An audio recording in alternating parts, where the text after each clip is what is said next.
Hi, I'm Oliver and this is Deep Cuts, a channel dedicated to music for lovers of music. This is the second part of my Miles Davis guide. If you've got here somehow and haven't watched the first part, I would suggest you probably go and do that unless you're an absolute mad lad and a complete renegade and you fancy missing out an entire part of his career, which would make no sense at all. But go ahead, do what you feel. So in part one, I ended on Kind of Blue, one of those records that is just synonymous with music in general. You know, most music fans will have at least listened to this record once or twice. Everybody's heard of it at least.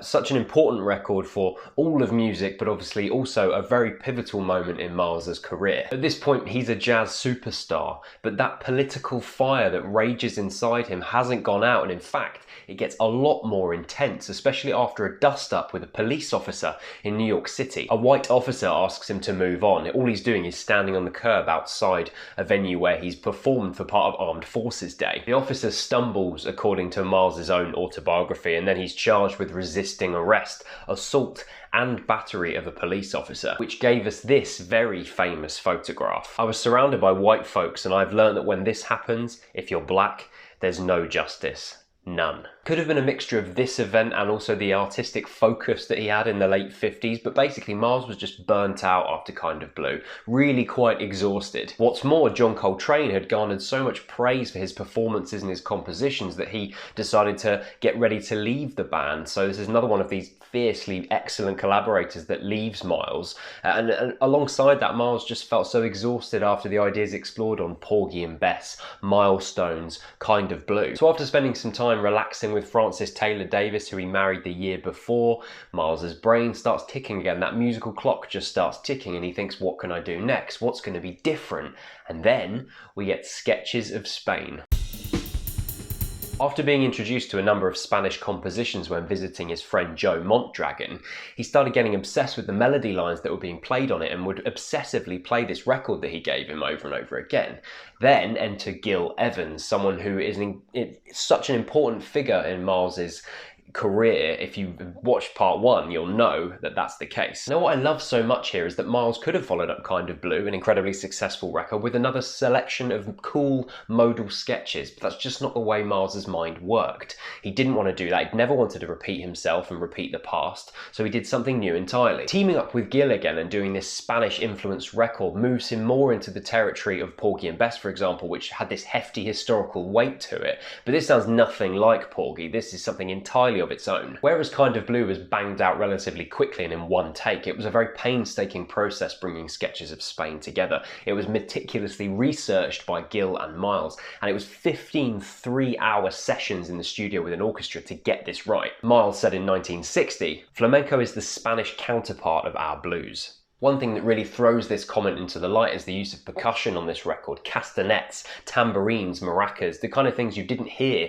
in the previous Gil and Miles collaborations. Also, many people were listening to this record and going, is this jazz? I mean, just listen to the ghostly melancholia of track Satyr and then compare it to 40s and 50s Dizzy and Bird. I mean, it's chalk and cheese, really. On that track, Miles harnesses a broken anguish never heard before in his discography, and the orchestra paints this haunting scaffold for him just to drape these sad horn lines over. The way he trails off in the 4th minute sounds so dejected it almost sounds like a human voice. Will o' the Wisp, by contrast, is a much more upbeat affair, and it utilises the timbres of horn, woodwind, and those irascible castanets. And this production was experimenting with mixing and mastering techniques. Terry Macero, who produced the record, he would move certain sections of the orchestra off to the left of the mix, then the centre, and then the right. That means listening to this, you get a sense of movement. It's like a slow burning agitation, a restlessness that's retained throughout the whole of the record. Perfect for this Spanish-flecked music. Quick note on Teo, actually, because I didn't really touch on him on the last part of the guide. He was an incredibly influential producer, especially in Miles's discography. He helped mould this vision that Gil and Miles had for Sketches of Spain. Teo also produced Monk's Dream, Brubeck's Time Out, and he goes on to be an essential part of Miles's foray into the electric jazz fusion of the 70s and 80s. Back to him later. In Ian Carr's Miles Davis biography, he makes a very interesting point that post-1960 is where Miles starts being a lot more interested in the rhythmic qualities of music, and actually the melodic side of things moves away slightly. Rhythm becomes the driving force in so many of the projects that he's involved in, which is why we're going to skip a few years. Please don't kill me. I'm jumping over 1961's Someday My Prince Will Come, which is a fairly okay collection of pop standards and easy listening tracks. Nothing massively stands out, apart from the track P Francing, which has drummer Jimmy Cobb, bassist Paul Chambers, and then pianist Wynton Kelly grooving really hard. Like that track a lot. And the mixed bag that is Seven Steps, although the title track is what introduces us to the formidable lineup that Miles would continue with in terms of the musicians he was working with, and also a big part of him moving into a much more of a rhythmic focus rather than necessarily a melodic focus. We have Tony Williams absolutely killing it on the drums, only 17 at the time. The mind boggles. Ron Carter on bass, the bassist's version of a ballet dancer, just the way his fingers move all over the frets. And then of course, the genius Herbie Hancock. The 3 tracks on this LP recorded with these musicians stick out like a sore thumb from the rest of the LP because they sound so essential and confident, and it makes the tracks recorded with people like Frank Butler and Victor Feldman sound pretty inessential and just a little bit tired. Also ignoring the unfinished Gil Evans and Miles Davis project Quiet Nights, just because they never actually wanted it to be released in the first place and it still did get out there in the end. It pales in comparison to their other collaborations, although the lyrical track Corcovado is a lovely piece. Back to this new band anyway, which is often referred to as the second great quintet. Completing the lineup is saxophonist Wayne Shorter.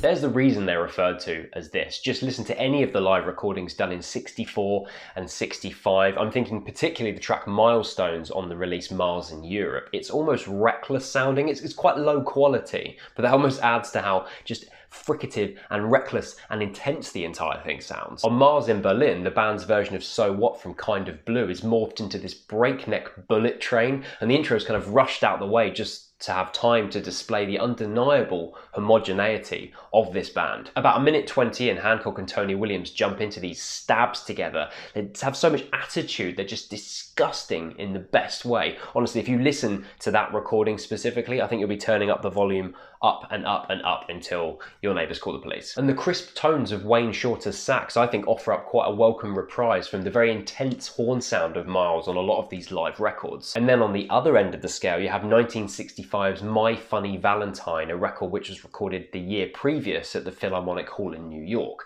What an incredible live record. Wow. Also one of my favourite LP covers of all time. I mean, look at the style of this man. It's such a beautiful composition, a portrait. It just needs to be up on a wall. I need to get a copy of it so I can frame it. Important as it's the last ever time Davis plays covers instead of just his own material. This record shows a band at the height of their powers. Obviously the homogeneity of the group I've talked about before, but they obviously really care about this performance, and you can really tell from it, taking all these different complexities and abstractions from their performances together and marrying that with a very well-versed hard bop style. Herbie Hancock on the performance. Just from a prestige standpoint, I really wanted to play good. The whole band really wanted to play good because that was the whole band's first time playing there. Then we walked away from that concert, we were all dejected and disappointed. We thought we'd really bombed. But then we listened to the record, it sounded fantastic. Just listen to this and bask in its genius. Those sky-high notes from Miles on the title track, the infectious applause from the crowd as Herbie Hancock plays those ever-recognisable chords from the beginning of All Blues. It's nothing short of a miracle. So Miles had to capture this new band properly in a studio setting, right? I mean, it was too good just to be caught live. So Miles joins Teo Macero in LA in 1965 to record ESP. Hancock on ESP. By the time we got to ESP, Miles said, I don't want to play chords anymore. I guess what he wanted to go for was the core of the music. Hancock goes on to talk about believing what Miles meant was not playing a composition outright, but looking at the concept of it and playing that initial concept for the composition. I think that makes sense. It certainly refers to something freer, something a little bit harder to put your finger on, much wilder. You can really see a natural progression through Miles's discography, and I hope some of you will listen to it from the first record up until this point. Hopefully you'll see that in some ways, you know, starting off being enamored by the bebop of Dizzy and Bird, moving more into hard bop, and then the modal cool leanings of something like Kind of Blue. And then we have this new thing, this more rhythmic, fluxing, shapeless form. This was also the first record record, Miles used the open bar technique, meaning that chord charts weren't written out in the specific number of bars that someone would get a solo or a chorus. It was just felt by the band. Perfect for a band that seemed to know each other so well, almost with a telepathic ability to play together. And ESP began a string of 6 records with this band, and it is such a joy to listen to them and see how brilliantly they work together. ESP is also special for the picture on the front cover, which is a photo of Miles's wife Frances, who actually left him a week after that picture was taken. Miles admitted in his autobiography that he didn't treat her well at all. Frances was the best wife that I ever had, and whoever gets her is a lucky motherfucker. I know that now, and I wish I'd known that then. Ian Carr's biography refers to the music on ESP as time, no changes. Essentially, the music on this and the next few records would be harmonic improvisations which didn't follow specific harmonic sequence that had been written out. So the bassist and drummer are just following along with where the soloist wants to take the sound. And that's exactly what I mean about the flowing feeling of this record. You know, melodically it's quite liquid, but also if you pay attention to it, it's quite complicated as well. You can hear the complexities coming through all of the instrumentation. It would take you a long time to sit and unpack every track here. Agitation should be one of your first stops. It starts with this furious solo from Tony Williams using every single part of the kit. It's a rigorous knocking that kit gets as he plays. It's a mind-blowing opening and it really gets me every time. By the time the rest of the group have come in, they've managed to harness this paranoid, agitated atmosphere. Hancock's playing with dissonance in his chords, Miles's harmony rings out alongside Ron Carter's mesmeric bass lines. Yeah, I said mesmeric. Good word, isn't it? Or not, whatever, I like it. Or the deceptively straightforward 81, which quickly morphs from a fairly simple swing sound to something that's less easy to define. It's almost like they could communicate without speaking, telepathically. And interestingly, what does ESP stand for? Extrasensory perception.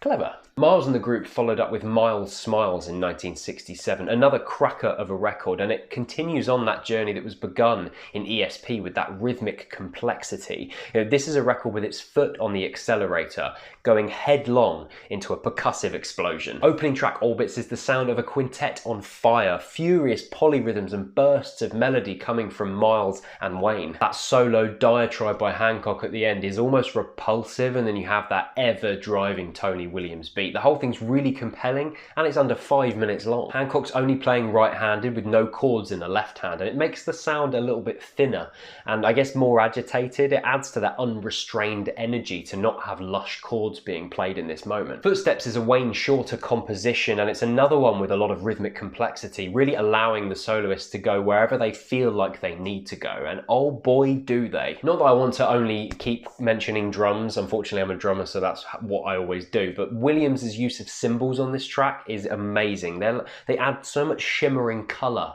and they create such a sense of space on this recording. It almost sounds like, or it feels like as you're listening to it, like you're standing directly in front of the quintet as they perform live. That is some really wonderful rhythmic colour to add to a piece of music and just proof of the absolute genius of that man. And these were one-take pieces in the studio, which is remarkable. I've also got to pick out that filthy groove on Freedom Jazz Dance, another highlight in a record of highlights. I mean, this is one of my favourite Miles Davis records. It is an absolute stunner start to finish. It's a highlight of the post-bop era of Miles Davis's music. It's music that's clearly connected to that era, but it's striving for something new, something more complicated. So at this point, it's 1967 and Miles has turned 40. I can't believe it's taken this much of a video, and a video previously to only just get to his 40th birthday, but proof, if proof be needed, that the man has an unwieldy discography with so much to talk about. And look at everything he accomplished musically up until his 40th birthday. Makes you feel sort of worthless, doesn't it? The next two records, Sorcerer and Nefertiti, are often held up as examples of when Miles really started to soak up the things that his sidemen were doing, giving way to the next level of his artistic expression and development. He didn't write anything on these records, and that has somehow led to these records being considered inferior. And I don't think that's fair, because I think there's so many things to like on both of these records.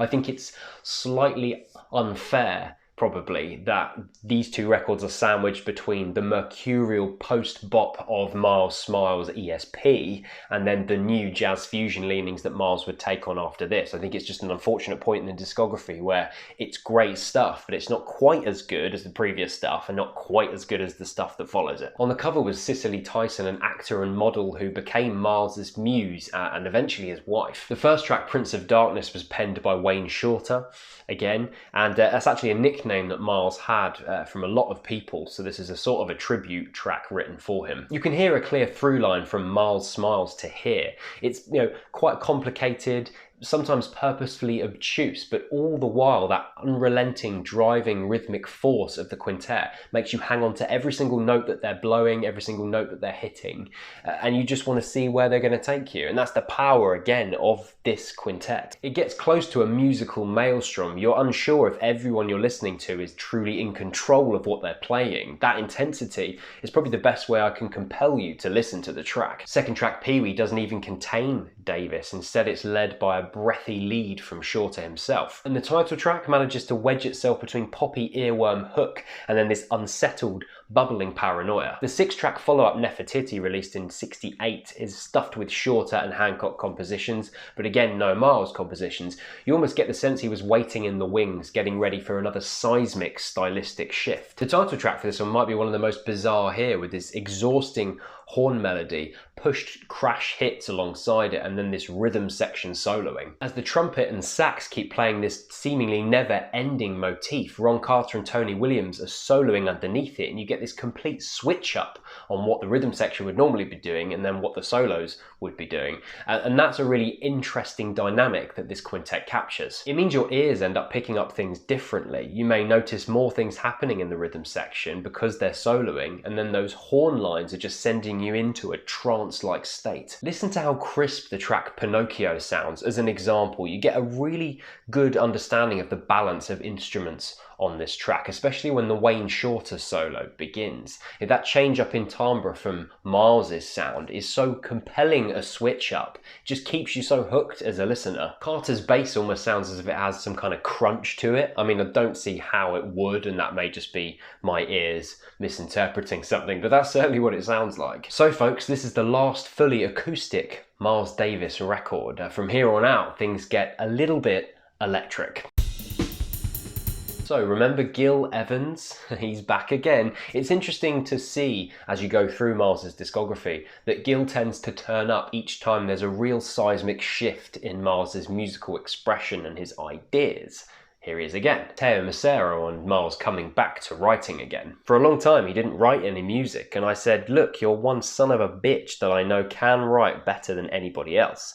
I don't care who it is. You want to get off your ass, get a piece of paper and a couple of pencils and get home and write some goddamn music. Harsh words from Teo. Maybe, but they obviously worked, because in 1968 we get Miles in the Sky. If you think of Nefertiti and Sorcerer as transitional albums, I think this is also a transitional album, albeit one that's a little bit more obvious. You're immediately greeted with a warm electric piano tone from Herbie Hancock, like the first true foray for Miles into jazz fusion. The straight drumming moves even further away from that post-bop sound that we were hearing in the previous couple of records, and the polyrhythms that are built between stabbed piano chords and Wayne and Miles's horns give the whole thing a little bit of a funk-leaden quality. Similarly, that guitar played by George Benson on the track Paraphernalia, it adds this rhythmic texture, this timbre that we're not used to hearing before, really adding something to the music and making it sound really fresh. And we've got this guitar sound on a Miles Davis record.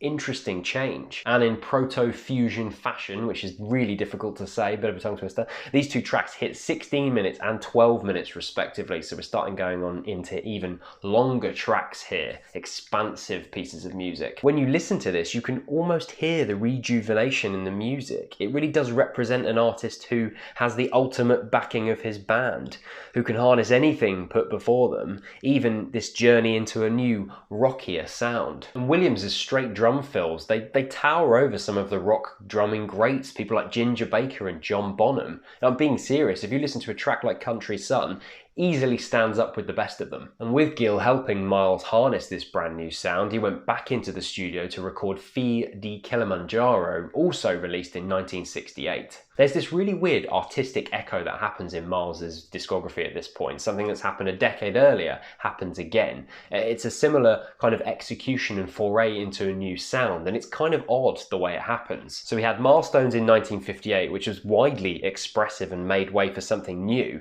This can be said for Field of Kilimanjaro too. In 1959, we had an almost painful, reflective kind of blue, mirrored by 1969's In a Silent Way, which has just as much emotion packed in. Then with Sketches of Spain, Miles immediately decided to move away from Western convention to make it, which is exactly what he does on Bitch's Brew in 1970.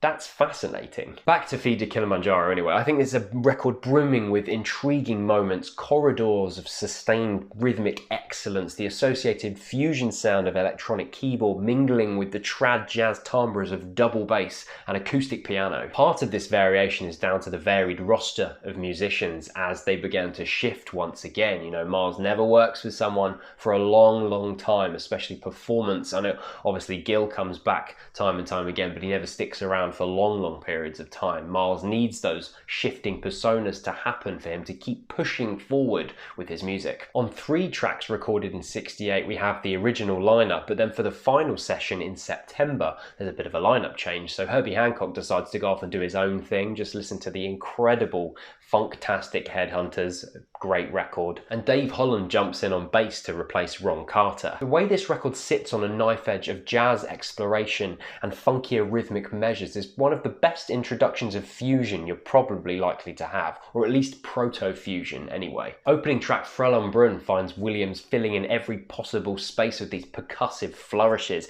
His intensity is kind of matched by Miles soloing, but then we have Correa and Carter laying down this repetitive, cyclical bed. Parts of Toot the Sweet sound like they were part of the Gil-Miles school of collaboration, especially around about the 11th minute, which does make sense as apparently Gil was involved in some of the arrangements of this record, but never got a credit and was a little bit annoyed about it. And that gorgeous little percussionless hot spring slap bang in the middle of Mademoiselle Maybury is just perfect. So change was afoot around this time in music. And Jimi Hendrix was one of the dominating forces, actually someone who Miles had met before and liked a lot. And he's starting to see with this fusion-led sound the possibilities that are created with bringing everything he's learned from bebop, post-bop, modal, all the things he's done, and then this new fusion-led sound which borrows from some of the new contemporary rock sounds.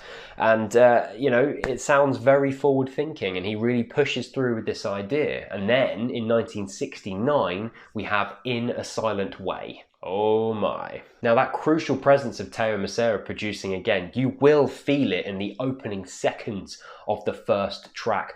Honestly, the warmth that comes off the sound of the beginning of this record, you could toast marshmallows on it. The track in question, Shh, Peaceful, is like nothing you've heard in Miles's discography up to this point. Keyboards like twinkling stars coalesce and form sheets of sound. Tony Williams's percussive timekeeping is reduced to just the sizzle of hi-hats. Miles gives a hell of a solo, which at times feels wistful and then at other times is flexing with restrained energy. You know, on this record at times you have 3 keyboards really making this fat sound, and then you have the guitar work of John McLaughlin. John McLaughlin, yes, that one, of Mahavishnu Orchestra. If you've never heard Mahavishnu Orchestra before, one of the defining fusion acts of the 20th century, you need to listen to In a Mounting Flame and Birds of Fire. Get off your ass and go and bloody listen to it. These sounds do so much for this record. It sounds massive, you know, trying to avoid cliches, and I'm going to fail anyway. It's like a trip through the stratosphere with all the vibrant colours of galaxies you could see photographed through the Hubble telescope. Alongside Chick Corea, Hancock and McLaughlin, who are central to this sound, but also the space, the sense of space on this record. Joe Zawinul is also here, bringing this flexing organ, but also the compositional skeleton for second track on the record, the title track, In a Silent Way. Just listen to this record and once again remind yourself that Miles is comfortable surrounding himself with people who know what they're doing and happy for them to take leads in many moments, using the people that are really great at what they do to his best advantage. And frequently you won't actually hear Miles even performing on this record. Instead, he uses his own sound sparingly to beautiful effect. The warm tube amp tones from McLaughlin, those key sounds on the second track, you know, it's blissful. It almost knocks you into the same kind of supine state that ambient music does. It's magical, it's sustained, emotive. Wow. Also, if you want to hear Joe Zawinul and Wayne Shorter working together again, you need to check out their project Weather Report, another very good jazz fusion project. So Joe approached Miles with this composition in a silent way for the record, and Miles felt it was quite cluttered, but right in the center was this kind of jeweled egg melody. I could hear that the melody that Joe had written, which was hidden by all this other clutter, was really beautiful. When we recorded, I just threw out the chord sheets and told everybody to play just the melody. Not to overdo the old Miles quotes, I mean, it's pretty difficult because this is a guide, and I think it's important to hear what the man himself actually said about things. After releasing this record and doing some touring, he started striving towards the next LP. What they didn't understand was that I wasn't prepared to be a memory yet, wasn't prepared to be listed only on Columbia's so-called classical list. I'd seen the way to the future with my music, and I was going to go for it like I always had done. So, 1970, hello bitches Brew. People often posit the arrival of this record with the true rebirth of jazz, and although it wasn't the first time Miles had made jazz fusion, it was certainly the first time that a lot of people outside the world of jazz really sat up and took note. Sales figures in Ted Giola's History of Jazz book talk about most Miles LPs selling around 60,000 copies, whereas in its first year, Bitches Brew sold over 400,000. And yet this wasn't him just selling out and jumping on the rock bandwagon, as some people suggested he had. I don't know what those people were listening to when they heard Bitches Brew, because what I hear is him taking those conventions, putting them in a blender, and just blending them up to the point where you can't even discern where jazz and rock even originally intersected. Tony Williams has talked about Miles wanting to really up the ante on this record, so making everything more abstract, while at the same time simplifying certain elements like the rhythmic elements, which really ties into, I suppose, that funk rock sound. At this point, Tony was replaced by the great Jack DeJohnette, alongside a pretty sizable group of players who went into the studio for hours on end and just recorded so much of this material, almost like an unwieldy vat of musical soup, and all the while Miles is just stirring, picking things out he likes and then mashing them together. If you think the textures were dense on In a Silent Way, you ain't heard nothing yet. I mean, the atmosphere's cloying on this record. You've got double drum sets, congas bringing that Latin influence into the sound, so much keys. I mean, it's essentially a fever dream from start to finish. You know, forget the tranquility of In a Silent Way. Miles did approach the studio time in much the same way as he did with Kind of Blue, where there were skeleton ideas for each track, but then he allowed all the musicians to collaborate together, get creative, improvise, and just see what came out at the end. I told the musicians that they could do anything they wanted, play anything they heard, but that I had to have this, what they did, as a chord. Then they knew what they could do, so that's what they did. Played off that chord, and it made it sound like a whole lot of stuff. Whole lot of stuff is a pretty accurate description of Bitches Brew. Apparently the relationship between Teo and Miles during this recording was fairly fraught, a lot of explosive arguments, some racial slurs being thrown around by Miles as well apparently. A couple of biographies, like Ian Carr for example, has suggested that this was actually a tactic by Miles to get some of that intensity of the arguments into the recordings. Doesn't sound a great way to keep those collaborative relationships, but there you go. Because at times on this LP it does feel like you're stuck in the epicenter of an intense argument, with bouts of frenzied cacophony between percussion and horn, powerful bass, and John McLaughlin's ever recognisable guitar work. The warmth of the key sound that was brought to the front of In a Silent Way is now just one part of a towering soundscape, with unconventional horn solos from Miles that really redefine what you expect from a jazz trumpeter. Pharaoh's Dance kicks things off, and immediately the dark tension of the record is laid bare to the listener. It's an anxiety-inducing piece of music. There's a sustained pressure built up by that incessant deep groove, wayward keys. There are just layer upon layer of different sounds and polyrhythms snaking through this quagmire of music. At 2 hours long, there's a lot to listen here, and it's even more impressive when you realise the band were only in the studio for around 3 days. Run the Voodoo Down is one of my personal favourite tracks. Don Alias, who's a conga player, he jumps on the kit for this track and plays this rhythm he'd been playing down in New Orleans for Mardi Gras, and it just grooves so hard. That's why I love this track so much. It has such an incessant driving force to it. And alongside the insane musicianship of this record, you have Teo experimenting with tape delay and echo on these tracks in the post-production. I mean, it doesn't take a genius to recognise the stark difference between Kinda Blue, 10 years previous, and then Bitches Brew. Influential post-production techniques, brave improvisation, and Miles finally being comfortable with an electric setup gave birth to this masterpiece. And that's what it is, it's a masterpiece. As I've already said, Bitches Brew did wonderful things for Miles in terms of his commercial success, despite actually being a really obtuse and difficult record. It was incredibly successful. He had now locked into the fans of progressive rock. In his 40s, he'd become basically the grandfather of fusion. He was clean, and again at another creative peak. Now, if you were shocked by the sound on Bitches Brew, wait till you get a load of a tribute to Jack Johnson. Released as a soundtrack to a boxing documentary on Jack Johnson, this LP is an incendiary, white-hot rock record. It takes those grooves that were so important on Bitches Brew and it puts them under a microscope. It makes it the proper central point of the music start to finish. With a slight change in personnel, with Steve Grossman replacing Wayne Shorter and the arrival of bass fusion whiz Michael Henderson, this record is another testament to creative improvisational bursts. John McLaughlin. 20 minutes had gone by and we were just sitting there wondering what's going to happen. As far as I knew, Miles and Teo were just talking.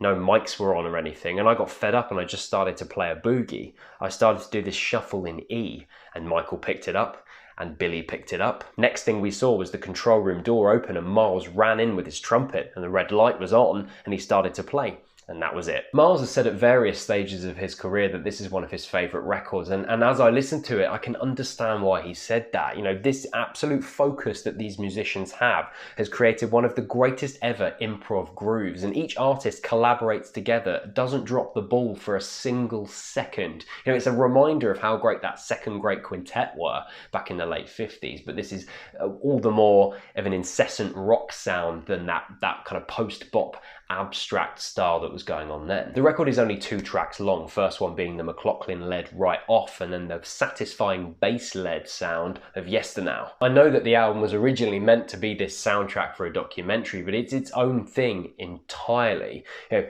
it's a total eschewal of jazz convention, if there was any jazz convention left in Miles's music at this point anyway, and it really shocked people. The second track, Yesternow, has that sense of space that's created on a record like In a Silent Way, with the bass ostinato stitching everything together, and around it you have these instruments flowing and weaving, creating all these textures. Amazing stuff. Imagine the track Right Off live. Speaking of which, this is the point where Miles hits the road and really blows away the rock crowds in a live setting. He opens for Carlos Santana at the Isle of Wight Festival alongside people like Sly and the Family Stone and Jimi Hendrix, and these people that were here for these bands were absolutely loving what Miles's band was doing. Miles and Gil Evans had actually planned to record a project with Jimi Hendrix, but then he sadly died, and that is one of the most sadly missed opportunities in the history of music. I can't imagine what that record may have sounded like. The result of this extended period of touring is a live double album, Live Evil, released in '71. Holy hell, fantastic release. And yet another example of why people are dum-dums if they think that the live record is futile. It's not. What are you talking about? I mean, if I was in a burning room and I could only save one of Live Evil, Bitches Brew and Jack Johnson, I'd save Live Evil. Yeah, that's right. Go off in the comments section. The record's a collection of stuff recorded in the studio and then stuff recorded live. And Savid opens the record, which is one of my favourite tracks because it sounds as if every member of the band has been possessed by some kind of black magic fuckery. Miles uses a wah pedal on his horn to develop one of the strangest, most alien horn sounds you've ever heard. That midpoint drum groove is lethargic but punchy at the same time, and there's one of John McLaughlin's best guitar solos ever. Another reminder that you need to go and listen to Mahavishnu Orchestra if you haven't yet. I love the slow grooving dread on a track like Gemini Double Image. It's quite an ominous piece of work. And get a load of the breakneck speed on the track What I Say. It's another one of those pieces recorded at Cellar Door in DC. It's just unreal. I mean, this album, yeah, it's not 100% a live record because there are recorded tracks on it as well, but the way those things are all fused together, I mean, I wish I could talk about this album for much longer than I have time to here. Some of those peers like Sly Stone and James Brown had really made an impression on Miles, and again, fascinating to see how he's developed as a performer from from the Dizzy and Bird influences to Ahmad Jamal to post-bop to what we get to right now. For his next project, Miles said he went into the studio with Sly and James Brown in mind, but also the German composer Karlheinz Stockhausen. What a vivid combination. Bringing some of those funk and soul cultural markers from contemporary music at the time, but then thinking about the way Stockhausen would record a record, and then we get 1972's On the Corner. It was a style more interested in the space on the record, keeping the focus to the core rhythm whilst allowing the melodies to snake off in different directions, musical ideas forming and collapsing. Also a record which has been referred to in the past as the most hated record in jazz. This thing really riled up some people when it was released in '72, and it's quite a strange beast. There's no denying that. It's an odd record and one that can be quite difficult to relax into. Repetitious crap, an insult to the intellect of the people. Harsh words from a critic there in 1972, but I don't think it's true that most people were thinking this. I think a lot of that reaction was from jazz critics who were still stuck in that bebop, post-bop sound and didn't want to understand this bold new idea, just completely closed off to it. Critics always like to pigeonhole everybody, put you in a certain place in their head so they can get to you. When I started changing so fast like that, a lot of critics started putting me down because they didn't understand what I was doing. But critics never did mean much to me, so I just kept doing what I had been doing, trying to grow as a musician. I know he says in that quote there that he doesn't care what critics think, but it must have come as quite a blow to be told that your record is a failure and a flop after the commercial and critical successes of the previous records. It must have been a difficult thing to take. Despite the poor sales, it's a really great record, and it's gone on to be perhaps one of the most important fusion records that came out of that period. Perhaps ever. Back to that connection with Karlheinz Stockhausen, Miles was always learning all throughout his career, and there was a couple of techniques that the German composer used which made him rethink ideas of compositional structure. Got together with cellist and composer Paul Buckmaster, and together they went into the studio with some musicians and worked with these processes of addition and subtraction. These are some of the Stockhausen ideas, a focus of rhythm again over melody, but this idea that music is a sense of removing things and then adding things, and then removing something else and then adding something else. Miles once described the music of On the Corner as tapping your foot and finding a new bass line. This abstract funk music has the glossy vamps of John McLaughlin. It has a formidably stacked percussive center with conventional kits and tabla. You have Chick Corea and Herbie Hancock providing those spacey fusion sounds, and even the inclusion of an Indian electric sitar, which is like an Indian stringed instrument, which has an unmistakable sound. The remarkable thing about this opening track is the root note does not change, and this is a 20-minute track, so that's a long time for nothing to feel like it's progressing. But there's something about the way the music is created and the way, again, that the ideas are formed and then collapsed on that keeps you hanging off every section of this 20-minute track. And yeah, you get to the end of it and you don't feel bored by it. You don't feel bored by the fact that that root note's never changed. You've been admiring everything that's been happening in this soundscape from the first minute to the very last. And Miles's own trumpet playing is very minimal on this record. He just keeps it to maybe little pointed jolts, additions of texture that just add to that swampy acid funk sound. Another wonderful moment and highly influential is the panning of the drum sound on the track Black Satin, and it almost sounds like a breakbeat. It's no surprise some listeners couldn't get their head around this strange acid funk odyssey, but it's a wonderful record and it's something you should absolutely take a listen to, even just to get really far out of your comfort zone, because it will do that, especially if you haven't heard any music like this before. And to be quite frank, I can't think of any music that sounds like this. This is another one of these moments in his discography where there are no imitators. The next few years yielded one of the most exciting live records he ever put out. Dark Magus, which was recorded in '74 but not released till some years later, is a furious funk explosion, unrelentingly grooving and aggressive. It's a late period classic from Miles, not just of his live records, but live and recorded. It's an amazing moment, and one that if you are interested in finding some essential records in this discography, this is absolutely one of them. Al Foster's loud open hi-hats hi-hats crashing all over the place, Miles's fraught trumpet interjections, David Liebman's wig outs on tenor sax, Reggie Lucas and Pete Cozy creating some gorgeous textures on electric guitar, as well as some proper wah-wah shredding. 4 20-minute plus tracks of this unrefined propulsion, very different to the layered textures of On the Corner, those processes of addition and subtraction. 2 other live records released in this period, Agata and Pangaea, have some great stuff on them, although I've never really felt as warm to them as Dark Magus. That might just be that I found Dark Magus first in this period, and that one just sounds so essential from the first opening moment. Still worth checking out those 2 for sure, but just on a personal note, I didn't ever connect with them quite as much. Although there's this astounding moment on the first track of Agata, about 1:30 in, you just get this ear-splitting noise refrain that sounds like something out of a noise rock record, not something out of a jazz fusion record. It must have been a hell of a startling moment live, I can't imagine. There are also 3 more compilations released by Columbia in this period. You have Big Fun, Get Up With It, and Water Babies, all of which have some very interesting moments of them, but of the 3, the most important is Get Up With It, a tribute to Duke Ellington. The recordings for this drew from the On the Corner and Jack Johnson sessions, and if you've heard those 2 records at this point, you'll understand how wildly different those 2 sound. Check out He Loved Him Madly, a 30-minute almost ambient piece of music, which is a eulogy to Duke Ellington himself.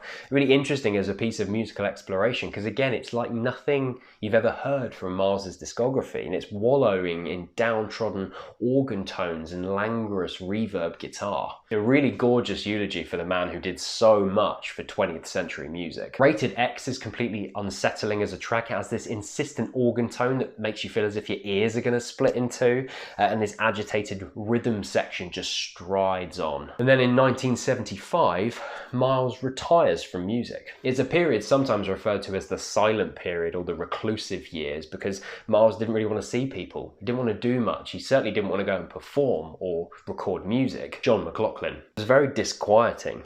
I was very worried about him, whether he would live or die, and a lot of people were also. We're all fragile to some extent, physically, spiritually, emotionally, and we're all subject to the whims of whatever karma is going to fly unexpectedly in the face.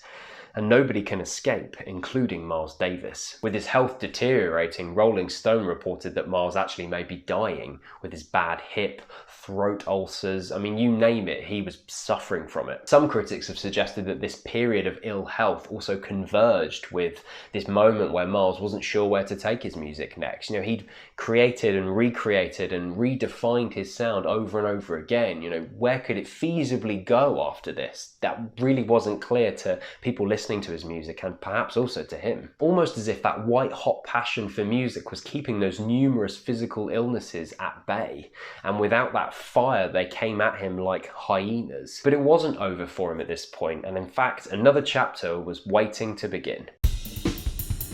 With support from friends and family and a will to get better, not to mention kicking a coke habit again, Miles returned to music. I think it's fair to say those first steps back into the world of music were fairly tentative. In 1981 we get The Man with the Horn, which is a 6-track small band recording, and it has some of the fire of those 70s jazz fusion records, but everything's painted with broader strokes. The shininess of pop music had started to appear in his music, something that you'd never heard in his discography up to this point. This is one of those new factors that helped Miles reintroduce himself into the world of music and also redefine the sort of music that he'd be making. What I love is that in his biography, Miles knew at this point he couldn't return to the obscurity of On the Corner, those strange abstractions that threw some listeners for a loop, because he knew that if he went further down the rabbit hole, it would get to a point where he might even get lost himself. So what does he do as an innovator? He goes the opposite way and goes more popular and more commercial. And I think that must have been such a bold move to decide to take. In fact, bolder than going even more abstract with his sound. With a new group of musicians surrounding him, including his nephew Vincent Wilburn, Miles felt pretty rusty, hadn't been properly playing for a long time,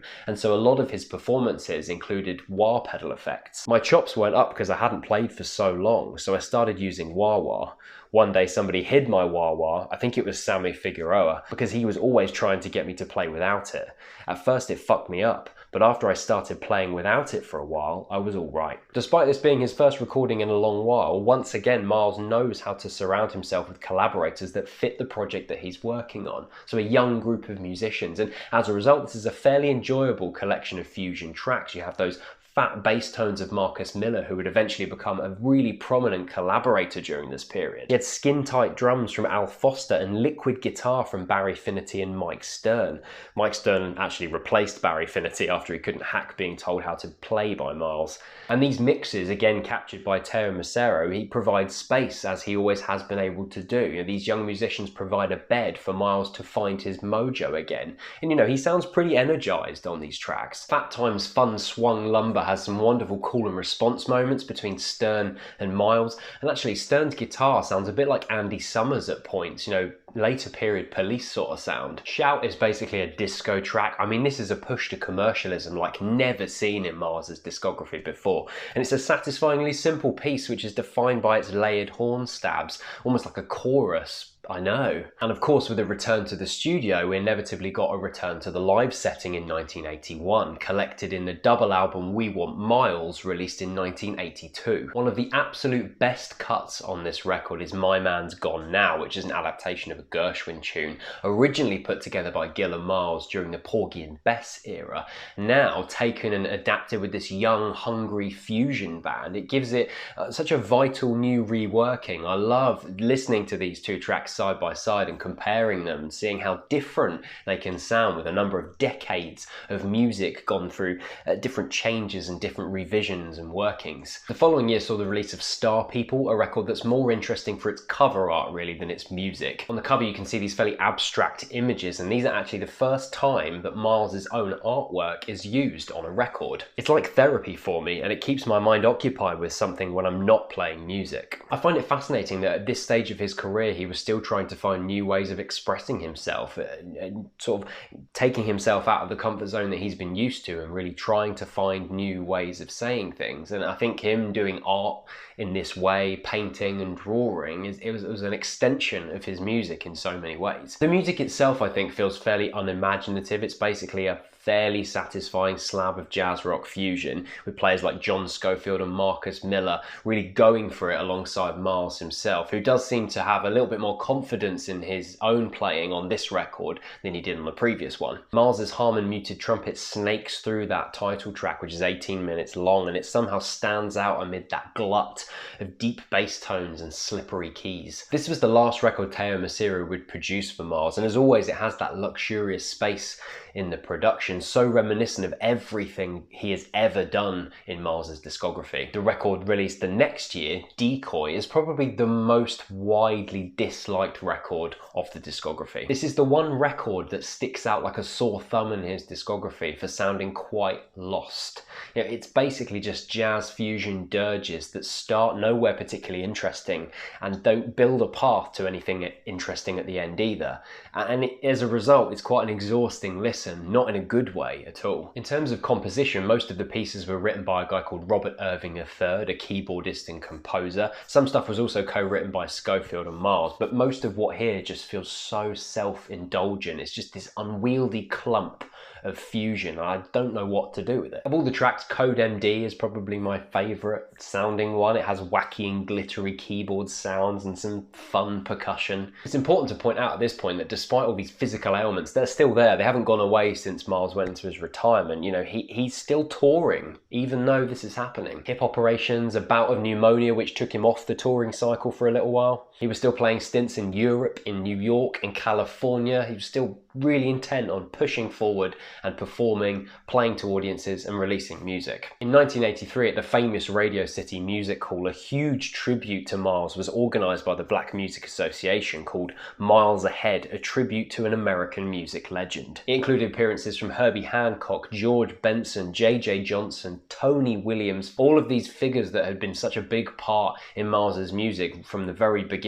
You know, it was like a history lesson of everybody who's ever meant anything in the history of jazz. And one of the funniest things to happen is when Miles took to the stage, everyone expecting a speech, he just said, thank you, walked off, which is such a typical Miles thing to do. And he did say in his autobiography that he was very touched and humbled by everybody who was there, but he didn't really know what else to say. He wanted to say something from the heart, and thank you was the only thing that he could really think of. So fair enough, I guess. After recovering from pneumonia, You're Under Arrest was released in '84, which is a record with more vision than Decoy, I think, but still quite unsure of itself.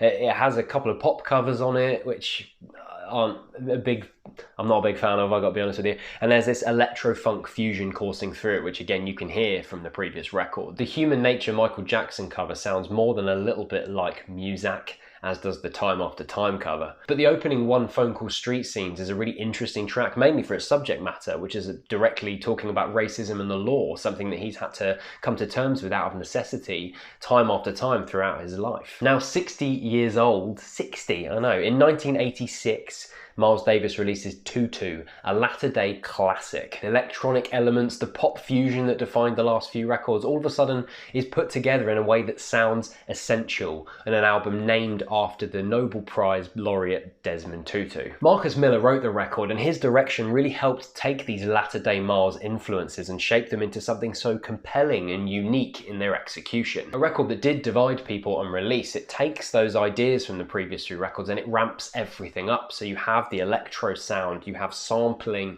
you have the synthetic tones alongside Marcus Miller's fat bass tone, and then also Miles's quite flighty trumpet parts. There's a quiet fire to Miles's playing here, using his mute to breathe life into every single track. I would argue his playing hasn't sounded this essential since On the Corner. Thomas, a track co-written by Miles and Marcus, has an infectious groove and a horn refrain that sounds like some of the best Billy Cobham fusion stuff. Backyard Rituals hip-hop drum samples pierce an otherwise quite melancholic atmosphere, and it's an example of a convergence of two things that feel like they probably shouldn't work, but they absolutely do. At least for some, obviously it was a divisive record. And Full Nelson, named after Nelson Mandela, is the kind of funk that Prince would have approved of, which makes a lot of sense when you realise that Prince was supposed to be a collaborator on this record. It just never quite worked out. It's not like Miles have been ignored for the last few years of his projects. I mean, Decoy won a Grammy, for Christ's sake, so people were still talking about Miles's music. I just feel as if Tutu is the most successful realisation of this latter-day Miles sound, this kind of pop, funk, jazz fusion stuff, using the electro synths, using synthetic voices throughout. I think this is the strongest realization of that idea, and a lot of it is testament to Marcus Miller in the arrangements of these tracks. Miles continued to work with Marcus Miller on a soundtrack for a film called Siesta. I've never seen the film, don't know that much about it at all. If you've seen it, please let me know in the comments section. And they worked together one more time on a record called Amandla, a title which means freedom in Zulu. I was listening a lot to the music of Kassav, the West Indian group that plays music called zouk. They're a great group, and I think they've influenced some of the music on Amandla. If you seek out some Kassav and you hear those gaudy synths weaving in with that intense percussion, kind of creating a carnivalesque atmosphere, I think you'll definitely see that influence quite clearly. As with Tutu, a moment like the track Cobra has a bluesy horn exchange, but then it's stapled together with that harsh 808 electronic drum sound. The finale, Mr. Pastorius, which is a eulogy to Jaco Pastorius, the legendary bassist, it lets those synthetic and acoustic voices come together and sort of wallow in this soupy sound, and it also returns Miles to the swing-led rhythms of years before. Just like that, we get to the final record Miles released before he died, 1989's Aura. A concept album I love because I think it's such a fitting finale to this man's massive legacy. Yes, I know there's another LP after this, and we will talk about that briefly. Produced by Danish trumpeter Paul Mikkelberg, the intro at first is a track which is defined by Miles's name. It's a musical expression which is based on his name. I don't quite understand this. You'll have to read it up yourself because I'm still trying to work out what that means. And then each track is a colour name, and each of those colours is what Mikkelberg defines as Miles's aura, what he sees in Miles's aura. The result is a refined, poetic piece of work that has quite a lot of dynamism to it, be that the sonorous, elegiac trumpet sounds on White, or then there's that slap bass attitude on the track Electric Red. It's wonderful to hear Miles back with orchestral instrumentation, a throwback to all of those collaborative records with Gil Evans. And just marvel at Indigo, this piece with firebrand piano and drums from Vincent Wilburn, Miles's nephew. It's an outstanding release. I really like it, and it's up there with Tutu for me, and it might be one you've never thought of listening to before, but you definitely should. Then in 91, Miles was itching to get back into the studio again, change things up a lot, try and think about what he was doing with On the Corner in 72, which was looking at music that harkened back to street sounds, street dance sounds. Partnering up with Easy Mo B, who you might know worked with Notorious B.I.G. and Tupac, he took to the studio to work on Doo-Bop, which was essentially a record stuffed with indulgent hip-hop beats and that beautiful muted trumpet sound. Basically, a jazz hop record. Even this late in his career, he wanted to change things up, try something new. On the track Duke Booty, you can hear the scratchy whisper of Miles before he jumps on this satisfying hip-hop beat. But before he could complete this sessions, Miles sadly died on the 28th of September 1991. Pneumonia gave way to a brain hemorrhage, a coma, and then sadly that was it. He was buried in the Bronx, very close to one of his musical heroes, Duke Ellington. There's no easy way to end this video really, because the lasting impact of Miles Davis's legacy is impossible to sum up. I mean, I've done 2-hour-long videos and I've only really scratched the surface on a lot of this. So I thought the best way I could do it is to quote the man himself right at the end of his autobiography. For me, the urgency to play and create music today is worse than when I started. It's more intense. It's like a curse. Man, the music I forget now drives me nuts trying to remember it. I'm driven to it, go to bed thinking about it and waking up thinking about it. It's always there. And I love that this hasn't abandoned me. I feel really blessed. And that's the end to my guide to Miles Davis. Thank you so much for watching this video. Thank you for watching part 1 if you watched that too. This has been quite an intense musical journey for me. I feel like I've learned so much from doing this video. I might take a few weeks off now just to recover from how intense making this video was, but I'll be back soon with more 5 albums videos, more guides, more discussion videos, and lots more. See you soon.